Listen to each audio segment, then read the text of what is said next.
I think it's the well-awaited video that I've been meaning to do for a little while now.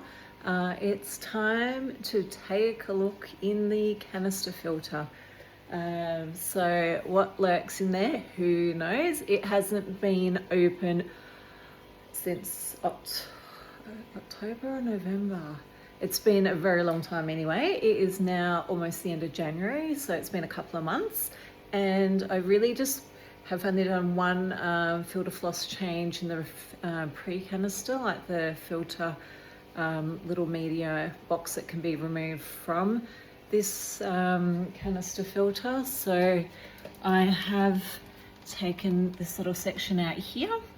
I have not opened the entire unit yet. I haven't had a need to open it, but I am a little bit curious what it is looking like. From previous canister filter clean outs with my fresh water, that's something I used to do a little bit more routinely, probably monthly. Sometimes I get a bit slack. It's been a couple of months since I've done the big 4-foot freshwater tank in my other areas. So I will probably just do a big clean day, because yesterday was nearly 40 here in Victoria in Australia. So that is a very hot day. I think it may have even got hotter than 40 yesterday. I was at the beach snorkeling, I was living it, enjoying it. I was not keeping record of the temperature yesterday because I was actually a little bit cold by the end of my 2-hour snorkel with no wetsuit on. If anyone knows, Victoria is the colder part of Australia down south, so our water temperature, I believe someone said it was 25, but I do not believe that for 1 second. It definitely did not feel like 25 degrees in Victorian waters. So I think that's very off, very off. But if I'm wrong, I apologize. I would say it was probably sitting maybe closer to, like, I don't know. I don't think our water temperature can dramatically go up that quickly. But yeah, so anyway, I am going to have a look at what's inside the canister filter. Definitely going to take this one out, and then I will unclip this and I'll do a video just so you can see what is inside my canister filter. So enough of this introduction. I am going to put the camera on a tripod and hopefully you can get a look at what's going on. Apologies for the lack of light in here. I've had this room heavily closed up from yesterday's hot weather, so there's a lot of I'm not going to take anything down today. We are due for a 42 to 43 degree day in 2 days time, and this whole room is very well insulated, but it's getting by on a ceiling fan and a little bit of aircon that creeps through. So yeah, I don't want to start opening up the house and warming it up, considering it's been a really hot day yesterday and a few more days of heat coming. So today is 30 degrees. I think tomorrow is going to be a little bit higher, followed by 42, 43. Some people said 45 is on the way, and we've had a new big bushfire start over in our, over near the Otways. I could smell that here in Melbourne last night. It was quite strong. But apparently there was another fire in my area. So yeah, at the moment, just keeping everything closed up, trying to keep smoke out, trying to keep the heat out and the sunshine out. So yep, time to get to it. Okay, so my trusty tub here is generally, I usually try and pull this up and put it in here just to be on the safe side. I don't want water all over my floors, and if there is a little bit of an overflow when I open this, which I think there will be.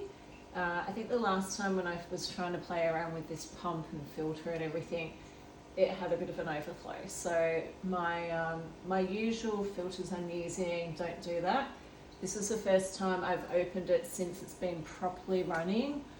I think I will lose my mind if it doesn't come on properly after I've played around with it, but I really need to get this sorted. Probably not the best day to do it, but enough of waiting. So I think I've got to work out where everything's attached. I've got a little bit of power supply going on around here.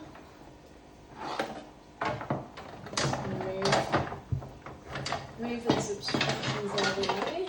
I've been meaning to move these anyway, so time to move them.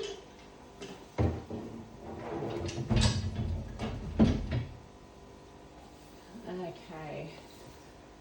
So this one is currently running my wave maker, so I know this one is okay. The one down here is,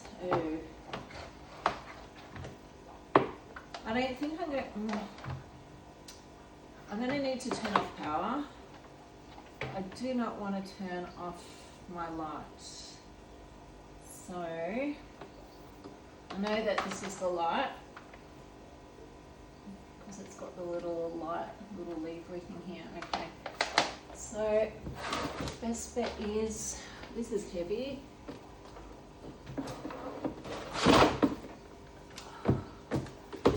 That's a good weight, that one. Okay, so currently I think I'll just turn off the heater because the heater is on its own power source, so I'm just going to keep that lead free. Now, if I was to, hopefully when I pull this lever up, I'll get the water that will stop coming through. Alright, so that shut off the water to the pre-filter.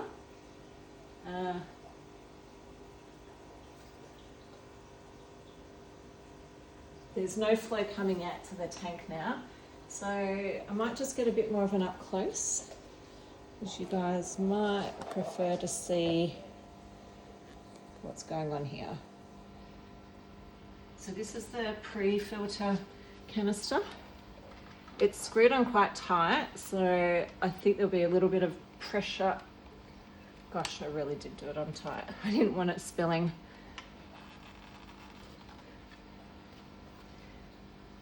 Oh, I've got a wet hand. Who put this on? Seriously. I don't know my own strength sometimes. Such a big lid. When I got small hands, a two-handed job. Here we go. All right, so lid's coming off. Okay, this is where I need my gloves on because I really have no idea what is living in here. And I do know that there is a bristleworm in here, in the tank. It could be in here. There should be copepods in here. Last time I checked, there was a few, there was one little critter getting around, and I did pop it back. I believe I popped it back into the tank. Let me get this out so you guys can have a quick look, actually. So this is the, oh yeah, it's bumped up a bit. That is because that's probably going to have a lot of maybe some algae, maybe some old food and detritus, and obviously fish waste. And now that we've got coral, some coral waste, I will just probably put it back in for a minute because I don't want to ruin any of the biological filter. I just need to get some water. I'm going to get some water and put it in my trusty bucket, and then I can rinse the pre-filter out into this bucket. I'll just pause for a moment. So I'm just going to make some room so you guys can see what's going on. I'll just move the filter over a little and you can see my trusty hot pink gloves in a moment. Okay, so I've just got some salt water from the tank and a little bit of fresh salt water from my top up one. I don't want to leave this off for too long because I'm okay, so we're going to precariously balance this like a crazy person. Might just put something underneath the bucket just in case it wants to topple. Oops. Alright, this is probably not the most ideal. Let me get everything back on track. So yeah, you can see this is the pre-filter.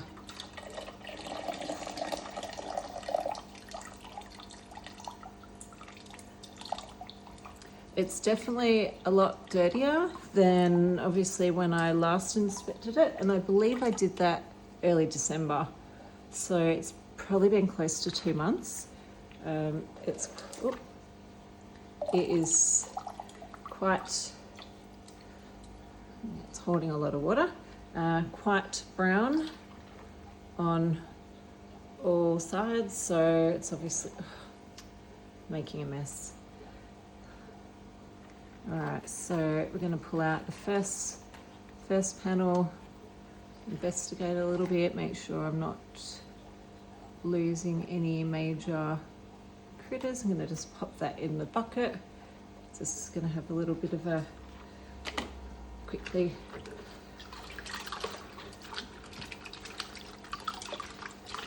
giving it a bit of a squeeze out. I think that's just going to stay stained because it looked like it always had a little circular dirty patch in the middle. I'm not sure what that is, this brown thing, but oh no, I've got a hole in my gloves. That's great. Not much point wearing gloves if I've got a hole right in the major spot. Oh, these have actually disintegrated. They've been sitting, waiting to be used for so many years, and I just didn't get around to it. I'll use this hand just in case. Now I have to buy some gloves. Might be a bit of an overkill wearing kitchen gloves, but look, my smaller gloves I don't trust. I can feel everything through those gloves, and I do not want to get prickled by a bristleworm. So whatever these little things are,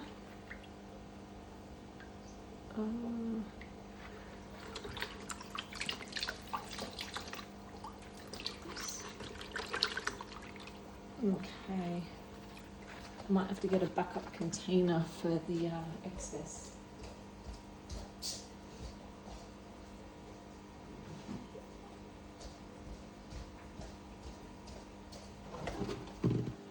So I do not want to have them sitting out in the open air. That should stay a bit damper in there. Okay, second one.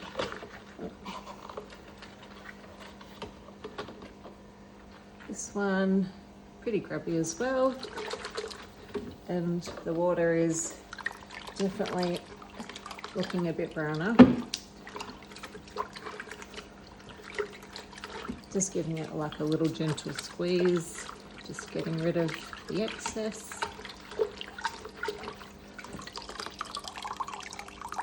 That pure, nice, clean water is no longer.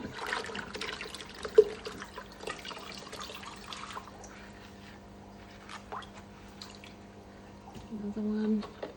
This has got four different pads in there. This one's sort of for a couple of months worth of filtering. It's doing its job.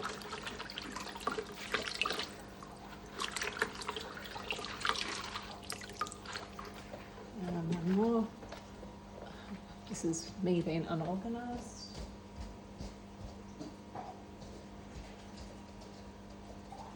I'm just going to pop some water from the tank in there just so that they're still sitting in water.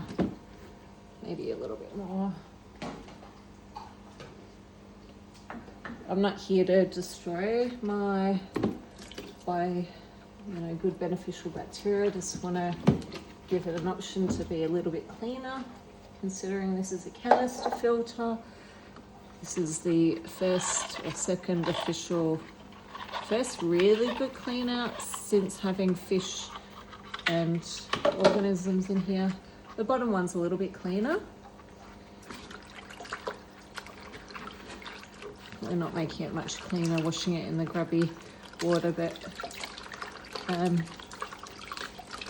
might tip this dirty water, as much as it sounds the most ridiculous thing ever, into my 8 litre tub that I've got with a filter running in it. It's just my backup. If anything was to go wrong, I will have an 80 litre, which is where all this media originally started in. It started in my 80 litre tub, which has still got some substrate in it, and I've been using it and topping it up and making sure I've always got a backup for any emergencies in case something was to not go to plan with the tank. So I'm just going to pop this just in here, just so I know where it is. Okay, so that is the pre-filter. We'll have a look. I might just get a torch and we can shine it in here and you can have a quick look, but it's basically a cylinder the size of this, and then to undo it I have to, I don't know if I undo this, if I lose the full seal around the heater and everything, that could be a problem. Just one sec, and I can feel the pump still running. I have missed one critical stage, of course I have. I need to turn the filter off. Yep, that turned the filter off because the lights are still on. That is the filter. Move this out of the way.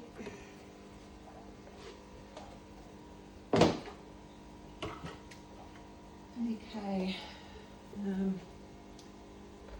This is where it sort of makes me feel a bit panicked, because to try and get, if you ever saw my first video, you saw how the canister filter didn't quite go to plan when it was getting set up. Like, it just, the water flow was really bad in it.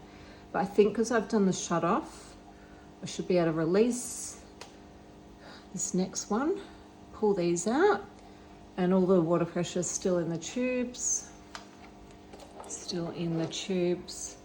going up to the tank, and I should be able to have a look at what's happening inside this tank.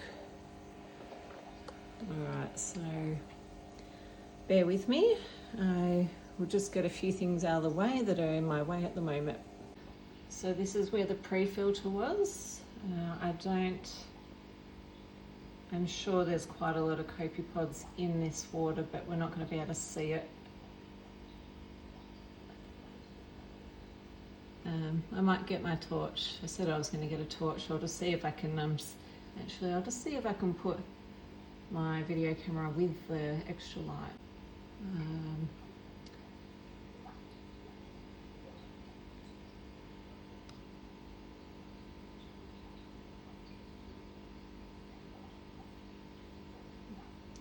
Can't see anything visually right this second, but when you're looking close, I'm sure there's going to be heaps of little copepods. Last time I took the lid off this, the heater runs the entire, from the top to the bottom, or majority of the bottom of the canister filter. So when I take this lid off, this is trapped inside it, so I have to release it out, which means it's releasing a lot of air pressure and everything in there. So I'm going to see if I can unclip this first, and we'll go from there.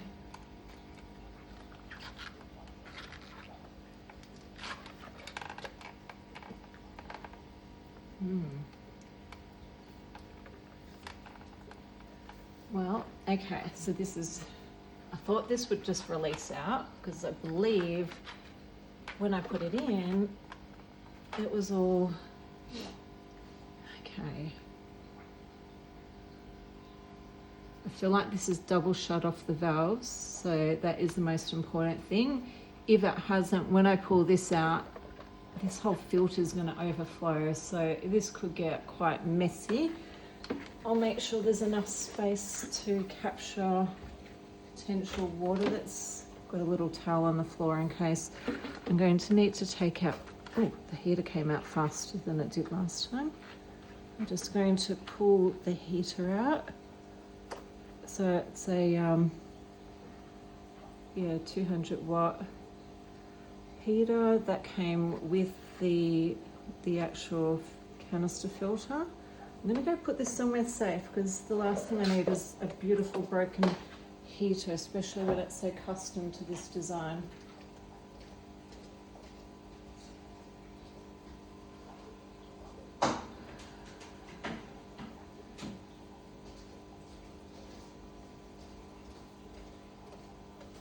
Okay, here comes the nerve-wracking part. 1, 2, 3, 4. All right, so this is really, we're just having a look. I don't want to do any cleaning on the canister filter, but I do want to see what's happening in it.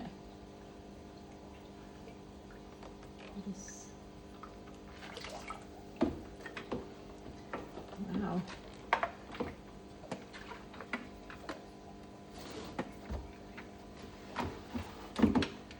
Just going to pop this down here just so it's out of the way. Well, I'm not sure. I'll just put this back where you guys can see. This actually looks beautiful. It looks so clean. So this is the canister filters next section. I'm going to see if I can, starting to float because I've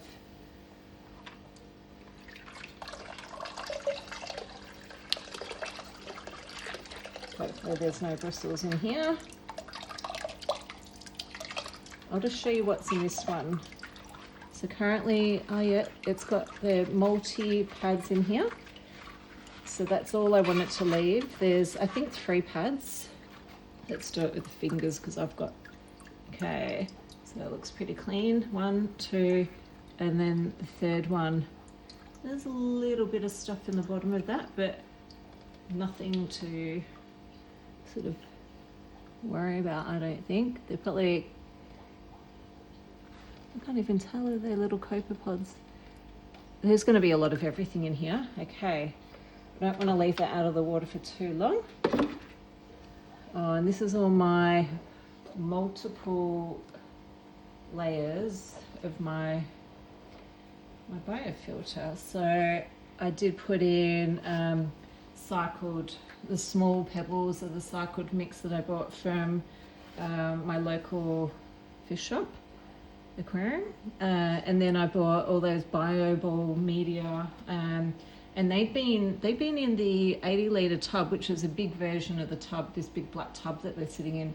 They were in an 80-litre one like that from September, October, with a filter, with a heater, with beneficial bacteria, and I put copepods in it. So I really hope that there's a massive colony. Not that I can see it because they're now exposed to light. So as soon as they get light, and then they obviously go down to the deeper, darker levels. But this entire canister is multi-levels of bio balls and filter mix and old broken coral, and also those little ceramic rings. I think there's a few scattered in amongst that in the bottom. So I don't really want to pull it out. It looks pretty pristine in there. Well, let's just have a better look. Like this yellow, that yellow thing is just how you pull out the baskets. So each basket has those little yellow handles to pull them up. I'm not going to go through any more of that. I'm really wrapped in how it's looking. Maybe I might just, actually I won't put, I was going to put some extra beneficial bacteria in there, but I think, actually I will. I think it's worth doing it. I want to leave this off for very much longer. So I have got back to Gen M and back to Gen MD. I've been told they're best to go hand in hand together. I do this in the actual tank. I usually just put a few drops in here every couple of days, sometimes daily. Sometimes I'll forget for a few days, but I'll just do a little splatter. Like I shook them up before I walked over here. So I'm just gonna do like a couple of drops. That should be good. And a couple of drops of this one, Gen MD. And it's good for the substrate to have beneficial bacteria going through it. So I'm going to put this all back together. I need to line up the holes again because the hole is where the actual heater unit goes through, and that goes through from top to bottom. Hopefully this will line up once it's underwater. I hope I can get this all back on again without it losing its pressure. I'll just get the top of the unit back on. Make sure all things are lining up. There might be a bit of a overflow when I try and, I'm just hoping I don't crack the bottom of this black tub because this has been really useful. Oh, like I said, trying to not crack the bottom of the tub, but I need to get this all sealed up again. So I'm just going from side to side, one clip, two clips. I really hope this is sealed. Three clips. I'm not sure if the heater is going to go in a little bit trickier or whether it's going to slide in nicely. I will go get the heater, bear with me. So I've got my, let me get zoomed out again. I've got my heater, sorry everyone. I'm just going to try and get the heater back through the tube and I hope that it's all lined up properly. This is nerve-wracking being a glass heater, but it's sliding in pretty well. I can feel a little bit of water coming through. I'll turn that on after I've got everything else popped back together again. So I'll bring back my little tub. So this shape here lines up with the shape at the back here. I've got to get this. I think this is how it went. It's got a little hexagon shape in there, and I believe that goes, maybe it doesn't go in there. It's got the same shape on the bottom, but it's not fitting. I'm just going to put that in the center. It's a bit wobbly though. It should. No, that hexagon definitely doesn't fit that hexagon, so we're just going to put it back in. Maybe cleanest at the bottom so we can sort of remember how it goes. Actually, I'm just going to take that out, pop that in, line that up. This looks like the second cleanest one. I'll put that one in too.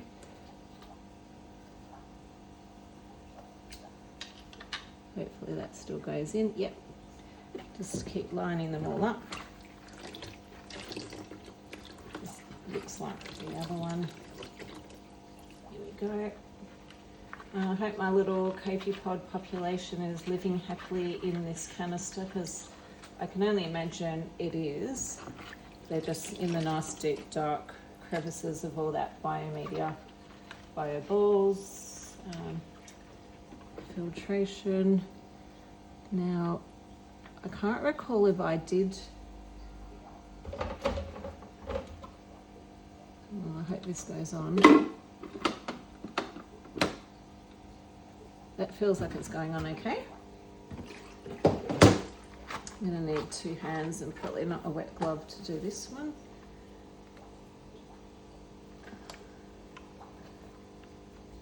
This is a nerve-wracking bit. Is it on and off? Okay, I think it's time to turn power back on. So I'm just going to connect the power back. And I know it's not ideal having all these power cables, but I'm going to deal with, we've got a few power points on this wall, so I can hear the filter going again. I know it's not working in the actual tank, and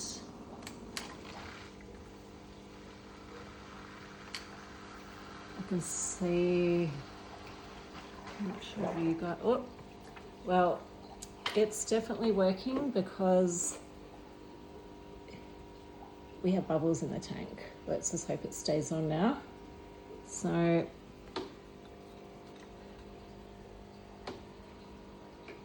sorry for the rocky filming. we have action. So definitely water's coming back through here. It goes straight through into the pre-filter.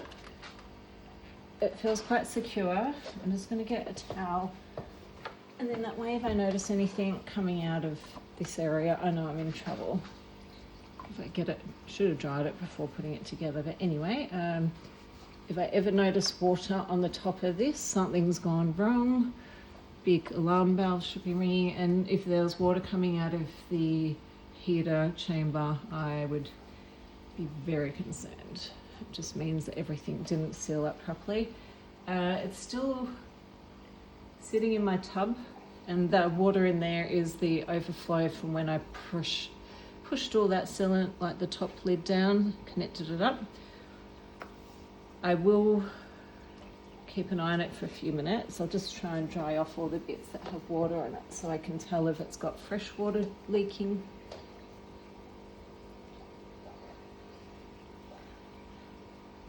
But that is how you check, clean, and potentially investigate your pre-filter, just to check on its progress and see if it's gunking up. So I really am happy. I researched a lot of different filters when I was looking for them. I wanted a pre-filter, that way I don't have to open that whole entire unit up every time. I would just basically, I probably wouldn't even need to disconnect.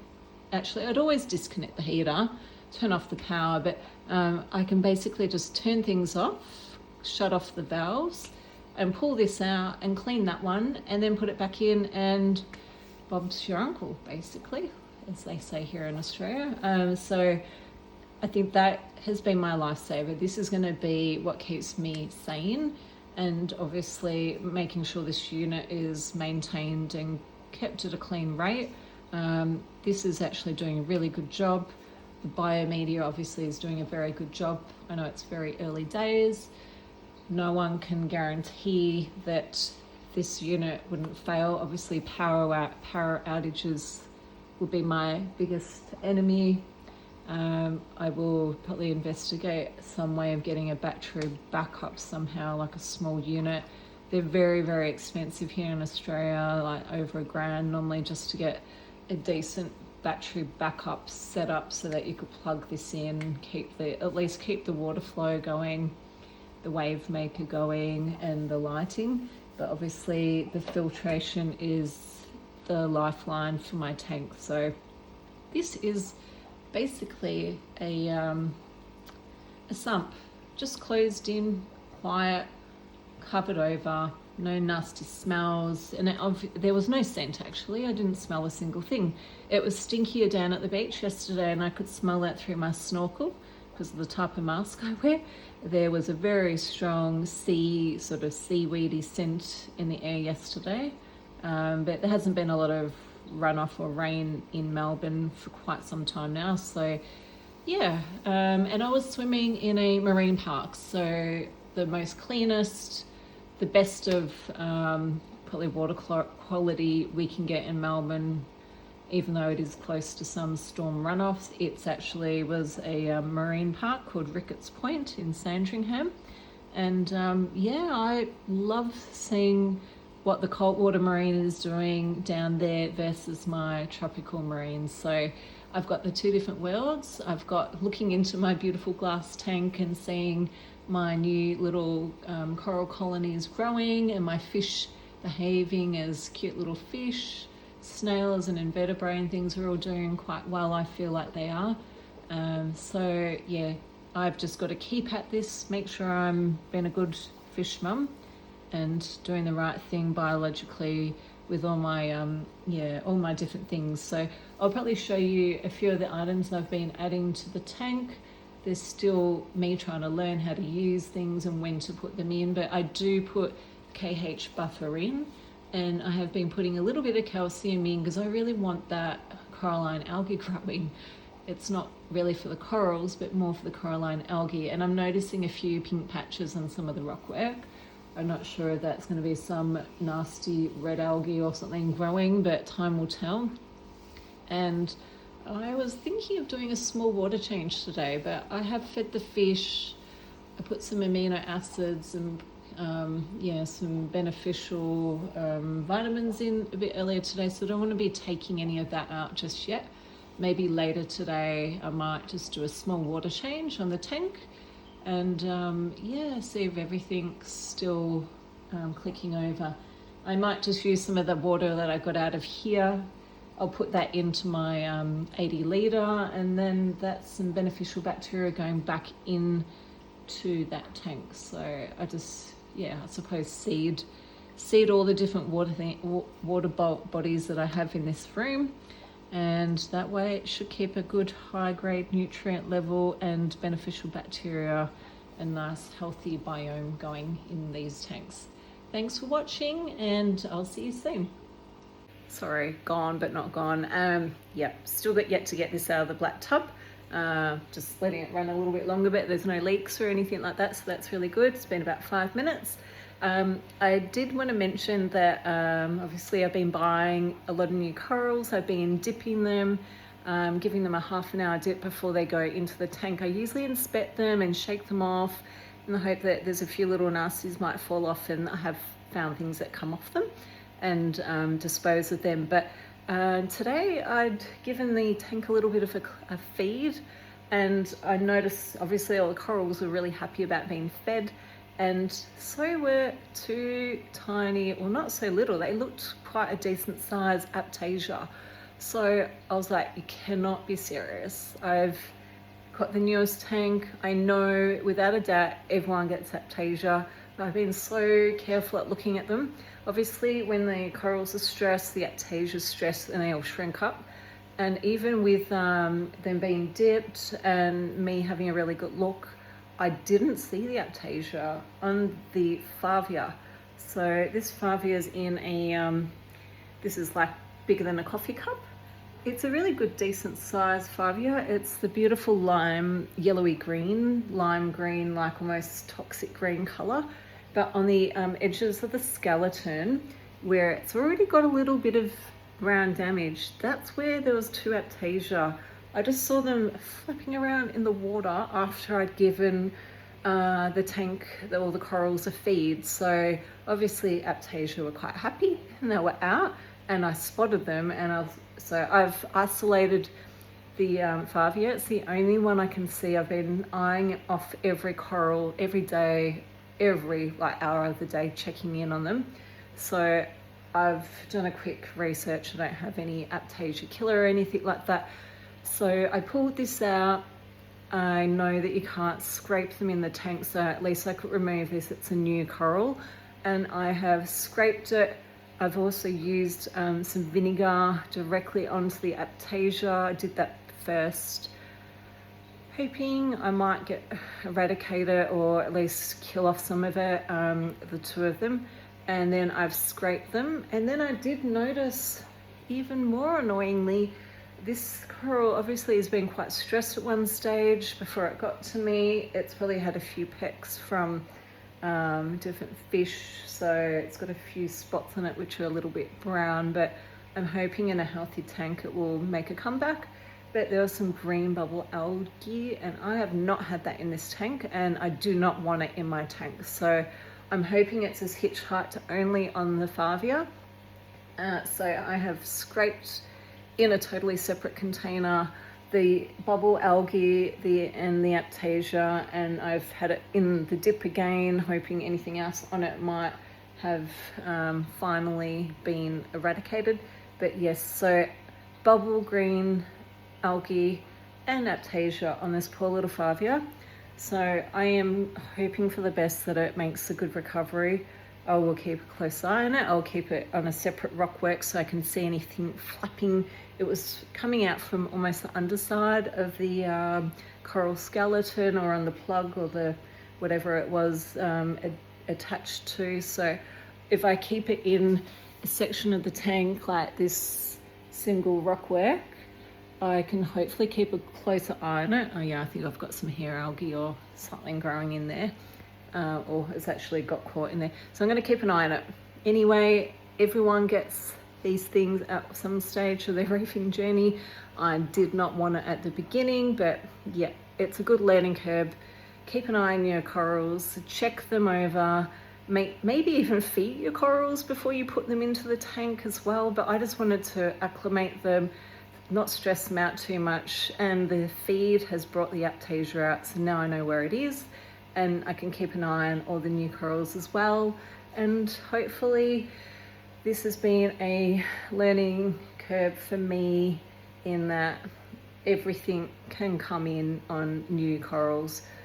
Doesn't matter how many times you dip them, an Aiptasia is not going to die from the dipping, either as the bubble green algae or other algae. So it's just a matter of manual removing, and I used a sharp blade to remove them, and obviously shook it off and then started again, clean fresh salt out of the tank, and just over and over until I felt like everything had fallen off. So I may not have got every spore of green algae or the spores of the Aiptasia, but hoping for the best. Just being honest and open about the experience, because that is something that happens even from your local fish store that has beautiful corals. Even they are going to have issues with their coral having little hitchhikers on them too. They can't do everything that the fish are doing, but obviously the fish couldn't reach the Aiptasia in that particular part of the coral colony on this piece of rock, so they were missed. But there was a lot of fish in there that could have eaten them, but obviously they can't spot everything and they may not be able to get underneath those corals. So I'm not buying fish just to fix a problem at this stage. I'm just putting in fish as I need them, and I do not want to go and buy stripies and other Aiptasia eating fish just yet, because at the moment it's all about keeping the harmony in this tank going to start with. We don't have access to emerald green crabs, which a lot of countries do. I'm in Australia. We can't import a lot of things into our country. We have a very, very tight, quarantine process, and things just don't get through our airports. Well, they can, but we're very keen on keeping our ecosystem over here healthy and happy, and that means not being able to bring in the live invertebrates and corals. So we've got to manually do what we can to help our own, and that is me doing the job that the fish can't do just yet, or the crabs that we don't have an option to get. So just another update. What I have got in my collection for testing and adding, not that I've needed to use this, but I put a couple of drops in just with the new corals and different fish, using the reef dip every time I get a new coral, and that's super important. I just use that in a glass big jar like you just saw before. Stability was really important, and also Dr. Tim's beneficial bacteria. It's just something I like to add in. It's just safely establishing a biofilter. I didn't add that to the filter before, but I did add Gen Bacteria MD and M. These are what I'm using in conjunction with each other, just a few drops of that each day. I have been topping up with the Coralline Purple X. That does increase the calcium in the tank as well. So I just do this sometimes at night because it can cloud up the tank. And often I'll do this one first, not that I know if that's the right order, followed by the KH buffer, which is increasing the alkalinity in the tank. So I just feel like these two have been something I have just been using a little bit recently, and new purchase because there's more corals in the tank. I'm not going to overdo it, but just to give the new corals the best start, the CVE Coral Essentials. It just says I do about 4 mils per 100 litres. My tank's a couple of 100 litres, but I've just been doing 4 mils. I feel like just a little boost every couple of days is just enough to give the corals a little bit of a better start. And so they're the things I'm using. Obviously I've got my my salinity checker, and I've got all the other gadgets for reef testing in another container. I'll just pull those out in a sec. I've got my Hannah checker, which I still haven't navigated very well. It sounds ridiculous because it should be quite self-explanatory. I love my refractometer, which is a really good quality one. I've been using that since September last year just to understand the salinity in my tank or tanks and tubs. I've just picked up some Calcium Pro Red Sea because I'm going to need to start checking my calcium, and my Marine Care multi-test has been great. So I've been able to keep an eye on the major main elements, so the nitrate, the nitrite, the ammonia, the pH and the KH. So this is the test kit in here. It's been well used. I've been logging all my data just so I can keep an eye on what's happening, and it just helps to give me a better understanding of what's going on in the tank. I think the only thing that's dropping off a little bit is obviously the salinity increases reasonably quickly, although not as quick as I thought it might. So I just use my RO water, but the alkalinity started at around that the pH has been sitting around 8.2, but that's just gone down a little bit closer to 8.18, so I've got to keep an eye on that. But also the salinity has been dropping off a tiny bit, so that's very much what I hear is normal for reef tanks. So that's why a little bit of a KH buffer has been helpful, and me checking calcium as well will be helpful. But because I've been adding the purple CX in, that does have calcium in it, so I'm just going to be careful to not overdo anything, but also just keep everything in the right parameters. New tank syndrome, just got to be mindful. And this is how I started. My first lot of water was majority Red Sea salt, and I used the entire bucket, and so that's the grubby water from the filter. I used the entire bucket to fill that tank with RO water, and then I topped up with natural sea water as well. So I've got access to getting natural sea water from my aquarium, my local aquarium shops. So I am very keen on using natural products as much as I can. Obviously, this was me getting an understanding and trying to work out how much goes into a tank. So I needed way more than one bucket, which was 7 kilo bucket. I only filled about half my tanks. So, and the salinity levels in there were still not enough. So that's why I got the salinity up to the right amount. Oh, sorry, I should say, I just kept adding water until the salinity got to the correct amount, and then topped up with natural seawater. And here is where I started the whole process was in this 80 litre heavy duty. It's got a filter running in it. It did have a heater in it, but at the moment this is just cold or just room temperature water. There's a bit of substrate. This is the leftover substrate that I didn't get into the tank. I basically scooped the substrate from here. All my rockwork was in here too, so that was cycling in there for I think 2 to 3 months before it actually got put into the tank. And this is my backup if I have an emergency. Things need to get shoved in here really quickly. If I had a tank crash or something like that, at least this will be ready to go. Seems like an overkill. It's pretty much equivalent to probably having a sump without all the gadgets in it.